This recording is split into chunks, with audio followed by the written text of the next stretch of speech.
Hey guys, Drifter here. Welcome to Overwatch In-Depth. In today's episode, we're going to be talking about Ana, and I'm doing a mini in-depth today because I feel that I have truly not mastered this character, nor am I 100% sure how she fits into the meta, but she does have some very interesting mechanics behind her moves. As a matter of fact, her moveset is probably the most complicated one in Overwatch, and I see a lot of my teammates just kind of playing wrong when I play with her, and not really understanding how to play with her or against her, so I just wanted to explain a few things today, and we're going to go ahead and jump right into the stats of her sniper rifle. The weapon's unusual in that it's a linear projectile when it's unscoped. However, when you scope, it becomes a hit scan. So when it's unscoped, it actually has some travel time and distance.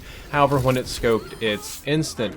That being said, I honestly didn't even notice this until I looked it up. The projectile moves incredibly quickly. I almost never had or felt the need to lead a target, so if I were you, I really wouldn't overthink it. It'll deal 80 damage both when scoped and unscoped, so it's not like Widowmaker, you don't have to charge it up. It'll do the same either way. However, it takes about a half a second to deal that damage. It's very unusual in that the damage doesn't come in all at first. It's almost like a brief poison that your character experiences. Another interesting tidbit is that it can't headshot. I think the idea behind it is you're shooting people with darts of some kind and healing them, so they didn't really feel the need to make it deal more damage if you got hit in the head, but I think if I got hit in the head with a giant needle dart, it would probably hurt me a lot. The weapon is perfectly accurate when scoped or when unscoped. Personally, I'm not a great sniper. I don't really like the lesser mobility when I scope in, so most of the time I use it more like a DMR and just spam it all over the place when it's unscoped. I got some basic examples here for you. I was testing with my wife. You can see that when I get shot as Soldier 76, I take 80 damage, and most notably you can see that it counts down over a brief period of time. This 80 damage per shot is actually quite low given the rate of fire, and you can see that it takes an entire magazine to kill Roadhog here. I mean, it takes a really long time to wear him down. And as for proof of the no headshots, you can see that I shoot Roadhog in the head over and over again, and his health ticks down exactly how it did before, and it's going to take the exact same amount of shots to kill. So not really a DPS hero on her primary weapon. The most interesting part about her primary weapon is that it also heals teammates if you shoot them. Though it doesn't heal them for 80 damage, it'll heal teammates for 75 damage, and it seems to have very generous hitboxes on your teammates. You don't have to be nearly as precise shooting teammates as you do for enemies, so the idea is to stay in the back line and kind of snipe health into your allies. Since Ana's a grandmother and she's probably the oldest character in the game, I just kind of imagine my grandmother sniping cookies directly into my mouth to keep my mood up during battle. That's just a good way for you to think about it. I like to do it. Let's move on to her next ability, which is Biotic Grenade, default on E. It'll deal 60 damage to enemies, and like your primary, it'll heal allies for 100 health. So it's very unusual in that it both deals damage and heals your teammates. You can do both at the same time. It's not like you have to swap back and forth. And one of the more effective tactics is actually if an enemy bum rushes you, you just slam it down right on your feet so that you get heals and they take damage. It's a really awesome move, and I think it's really her bread and butter, even more so than the sleep dart, because enemies can't heal for 5 seconds, and allies get double healing for 5 seconds. Most people have already seen that enemies can't heal. It really disrupts like Lucio. It can actually cancel a Zenyatta ultimate just about. It disrupts Mercy.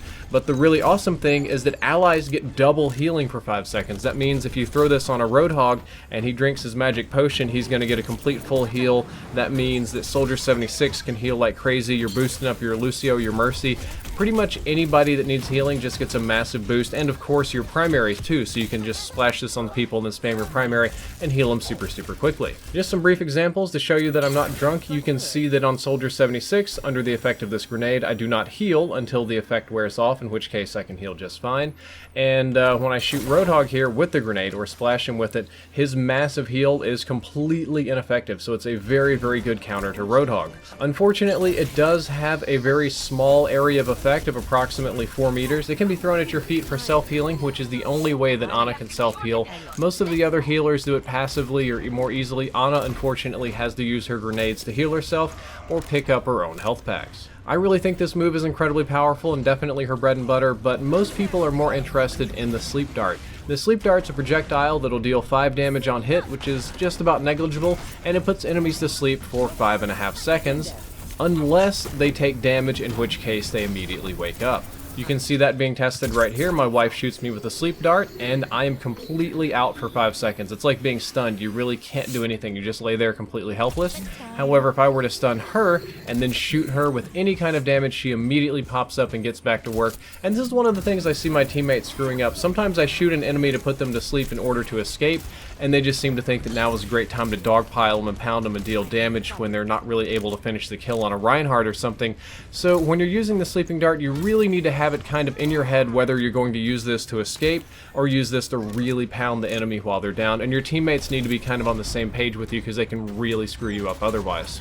That was fun and all, but let's talk about Ana's ultimate, which may be one of the best in the entire game. All you have to do is hit Q to apply this to an ally, or I believe it's both bumpers if you're playing on console, and for 8 seconds, which is a very long period of time in a first-person shooter game, they get 50% bonus damage, which is the exact same as Mercy's bonus damage rate, or if they were hitting an enemy with a Discord orb. They also get double effective health. Technically it's a 50% damage reduction, but a 50% damage reduction is effectively double health, and on top of that they get 30% move speed, so you kind of get God mode and you can just go ham on people for 8 seconds, and there's not a whole lot they can do about it. In general, I find that this works best on tanks. It takes tanks that wouldn't DPS that hard normally, like Winston and Reinhardt, and just makes them truly godly for a short period of time. It's hilarious to use with Roadhog's ultimate, and it's also hilarious to use with Reaper because of his relative low mobility. He gets a boost on that. He gets 500 effective health and deals a boatload of damage to people, so very effective there. I don't use it on healers too much or some of the squishier characters, but I will use it occasionally to save them in a clutch. Usually just the tanks are the way to go with this. And as I said before, unfortunately I haven't mastered Ana. I'm not fully confident with her enough to do a full in-depth episode. This is more just explaining the mechanics. She's definitely a secondary backline healer. She is a terrible primary healer. She is not a good DPS kind of hero. But if you don't have a Zenyatta on your team doing the backline work, an Ana doing backline work can be very, very effective. You want to pair her up with either Lucio or Mercy or a more traditional healer. She works excellently with a Roadhog or Soldier 76 on your team because the self-healing can be doubled with her biotic grenade. And she also is kind of a counter-healing specialist. She can easily stun other healers, and she can throw down the grenades to just kind of cancel out all of their healing. In one instance, I had a Zenyatta throw down his ultimate, thinking that he was going to save his team with healing, but I managed to splash 4 out of 5 of them with my biotic grenade. They didn't get any healing, and my team raffle stomped them. So it was very effective and very fun like that. Guys, I hope you learned something useful in this episode. If you did, don't forget to like, favorite, and subscribe, and let me know what you think about Ana, so maybe I can practice her a little bit more for the full in-depth. Drifter out.